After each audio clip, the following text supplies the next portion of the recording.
1월 1일에 떠오르는 해는 2020년 12월 31일에 떠올랐던 해와 다르지 않지만 많은 사람들은 떠오르는 새해를 바라보면서 새로운 꿈을 꾸고 희망을 꿈꿉니다.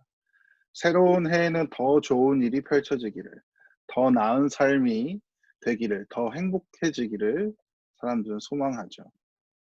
오늘은 이 새로움에 대해서 옛것과 새것에 대하여서 고린도서 말씀을 가지고 함께 생각해 보고자 합니다. 새로움, 새것이라는 것은 다분히 희망적이죠. 새로움은 가능성을 본질적으로 내포하고 있기 때문입니다. 우리가 위치한 현실이 어떠하든지 새로움은 가능성으로서 희망으로 우리에게 다가옵니다. 그 가능성은 변화의 가능성이 될 수도 있고 성장의 가능성이 될 수도 있습니다. 생각해 보면 우주 안에 존재하는 모든 것들은 이 시간의 흐름에 따라 변화합니다. 이 변화의 가능성은 예외 없이 우리 모두에게 찾아오는 것이죠. 그 누가 1월 1일 새로운 해가 떠오르는 것을 막을 수 있겠습니까? 거부할 수 있겠습니까? 이 새로운 변화는 거부할 수 없습니다. 우리 모두는 내일 또 다른 나로 변화될 것입니다. 그러나 중요한 것은 어떠한 변화가 일어날지는 아직 가능성으로 남아있다는 점이죠. 그래서 내일은 희망적입니다. 또한 새로움, 새 것이라는 것은 미래적이죠. 새로움은 미래로부터 다가옵니다. 미래는 알 수 없는 미지에 많은 사람들이 그 불확실성으로 불안을 느끼기도 하지만 역설적으로 우리는 미래의 일을 알지 못하기 때문에 그 불확실성 때문에 가능성을 품을 수 있고 그래서 더더욱 어떤 좋은 것, 더 나은 것을 그 가능성 안에서 꿈꿀 수 있고 소망할 수 있습니다. 반면에 옛것은 과거적이죠. 과거의 일들, 과거의 생각들, 과거의 가치들. 우리들은 그러한 것들을 옛것이라고 부릅니다. 우리가 새것과 더불어서 이 옛것을 생각할 때에 다분히 많은 사람들이 이 옛것은 청산되어야 될 것, 극복되어야 할 대상으로 생각하기가 쉽습니다. 하지만 정말로 이 옛것들이 쓸모없는 혹은 청산되어야 할 대상이기만 할까요? 정말로 옛것을 극복해야만이 새것이 찾아오는 것일까요? 물론 우리가 경험하고 기억하는 옛것들 중에 없어져야 할 것들이 분명히 있을 것입니다. 예를 들어서 피부 색깔에 따라서 인간을 억압했던 과거의 제도와 가치들, 생물학적 성에 따라 혹은 성적 지향성에 따라서 인간을 차별했던 과거의 역사와 생각들은 청산되어야 할, 극복되어야 할 옛것들에 속할 것입니다. 또한 개인적으로 생각해 보면 스스로 과거에 내가 그릇된 선택과 그릇된 욕망으로 실수했던 과거들, 그러한 옛것들은 우리가 또 지우고 싶고 잃어버리고 싶고 잊어버리고 싶고 청산하고 싶은 것들에 속할 것입니다. 그러나 우리가 중요한 것은 오늘의 포인트 중 하나입니다. 옛것은 사라지지 않습니다. 옛것은 또 다른 새로운 것으로 변화될 뿐입니다. 다시 말씀드리면 새 것은 옛것을 통해서 우리에게 찾아옵니다. 옛것은 사라지지 않고 새로움의 가능성을 통하여서 새 것으로 창조됩니다. 철학자 헤겔은 인류의 역사를 이러한 옛것과 새것의 역동적인 변증법적 관계로 해석하였습니다. 새로운 가능성을 통하여 새 것이 된 옛것은 또 다른 옛것으로 지나가고 그 또 다른 옛것은 또 다른 새로움의 가능성을 통하여 또 다른 새 것이 됩니다.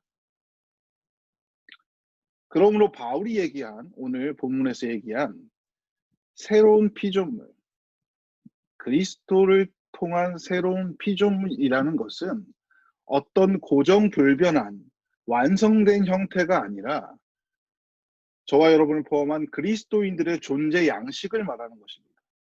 삶의 방법. 즉, 우리는 지속적으로 새로운 피조물이 되어가는 것입니다. 새로운 피조물이 되어가면서 저와 여러분은 그리스도인으로 살아가게 되는 것이죠. 2000년 전 예수 그리스도, 그 역사적 인물의 삶과 복음, 그 옛것이 내일이라는 새로운 가능성과 만날 때, 그 만남이 우리 안에서 이루어질 때, 우리에게 뭔가 새로운 피조물이 가능성이 열리게 되는 것이죠. 그래서 저는 우리가 여기서 이 새로움의 두 가지 차원을 말할 수밖에 없다라고 생각합니다. 하나는 무한한 가능성으로서 미래로부터 찾아오는 새로움. 두 번째는 옛것을 통하여 재생산되는 새로움입니다. 이 두 가지 차원의 새로움. 이 두 가지 차원의 새로움을 이해하기 위해서 마태복음 9장에 기록된 예수의 말씀은 우리의 이해에 도움이 됩니다. 예수는 다음과 같이 말씀하셨습니다. 새 포도주를 낡은 가죽 부대에 담는 사람은 없다. 그렇게 하면 가죽 부대가 터져서 포도주는 쏟아지고 가죽 부대는 못 쓰게 된다. 새 포도주는 새 가죽 부대에 담아야 둘 다 보존된다. 저는 이 본문 말씀이 말하는 새 포도주와 새 가죽 부대가 이 두 가지 차원의 새로움을 보여준다고 생각합니다. 새 포도주가 유용하고 유의미하기 위해서는 새 가죽 부대가 필요합니다. 우리에게 펼쳐진, 우리에게 다가오는 미래적 가능성으로 우리에게 찾아오는 새로움이 오늘날 나에게 의미가 있기 위해서는 우리의 과거를 통해 형성될 수 있는, 형성되는 새로운 틀이 필요합니다. 2021년에는 누구나, 저 여러분 누구나 가지고 있는 소망이겠죠. 그러나 공통적으로 코로나 바이러스가 종식되기를 누구나 소망할 것이라고 생각합니다. 코로나 바이러스의 종식. 이어지는 백신 개발 소식은 그 소망이 실현될 가능성을 높이고 있습니다. 그러나 코로나 종식이라는 이 아직 오지 않은 미래적 가능성이 실현되기 위해서는 정말로 백신만 있으면 가능할까요? 저는 그렇게 생각하지 않습니다. 마태복음 9장의 말씀처럼 우리에게는 새 포도주와 새 부대가 동시에 필요합니다. 코로나 바이러스의 출현은 오늘날 인류 문명이 초래한 생태계 파괴와 깊은 관련이 있다고 생각합니다. 모든 것을 경제적 가치로 치환해버리는 자본주의적 문화, 한정된 지구의 자원을 파괴적으로 소비하는 경제주의적 시스템과 문화, 또한 경쟁적 소비주의와 개인주의적 문화 등 이러한 오늘날 우리의 인류 문명을 설명하는 이러한 특징들,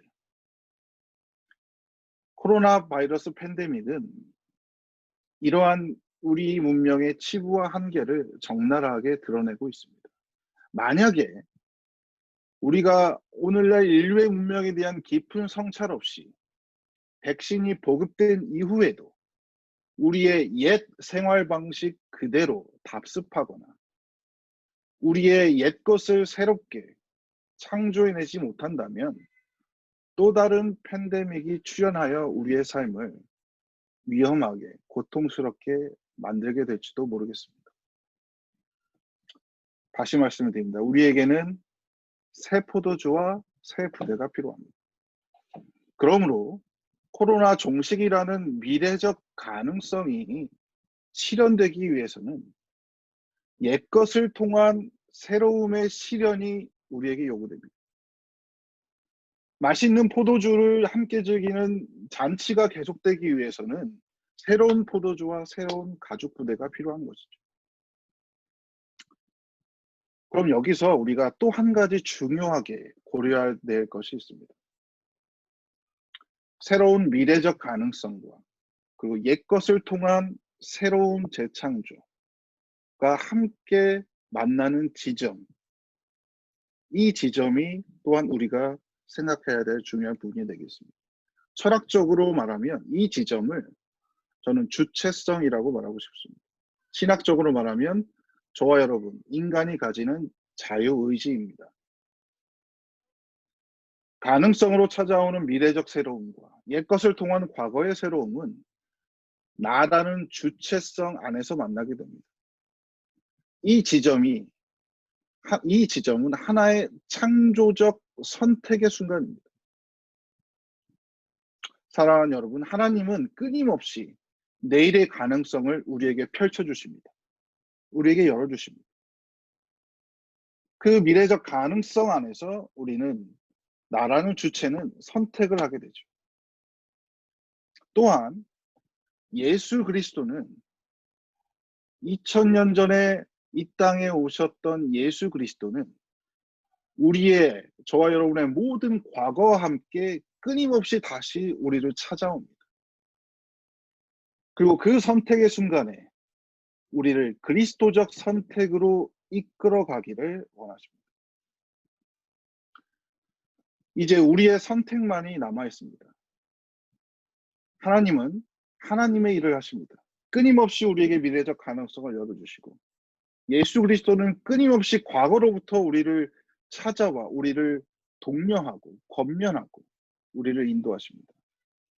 이 순간에, 이 선택적 순간에 나라는 주체는 선택의 기로에 서 있게 되는 것이죠. 우리에게 찾아오는 이 두 가지 차원의 새로움, 이 두 가지 차원의 새로움이 서로 창조적으로 융합하여서 유의미한 현실로 구체적 변화를 저와 여러분의 삶 가운데 일구어내기 위해서는 가장 중요한 저와 여러분의 선택이 요구됩니다. 사랑하는 살림교회 교회 여러분, 2021년 어김없이 우리는 수많은 선택의 기로에 서 있게 될 것입니다. 그리고 어김없이 우리는 어떠한 선택, 결정, 행동을 하게 되겠죠. 선택의 순간마다 하나님은 우리의 자유의지와 결정을 존중하시면서 우리와 함께 하실 것입니다. 매 선택의 순간마다 예수 그리스도는 2000년 전 그 그리스도적 사건을 넘어서서 오늘 우리를 찾아오고 우리의 모든 과거와 함께 우리를 찾아와 도우실 것입니다. 이 순간에 여러분은 어떠한 선택을 하시겠습니까? 우리는 어떠한 선택을 해야 될까요? 어떠한 선택을 하는 것이 옳은 것일까요? 바울은 신앙적인 언어로 우리의 초대교회의 모든 교우들이 그들의 선택이 언제나 그리스도 안에 있기를 기도하고 권면했습니다. 우리의 선택이 그리스도 안에 있을 때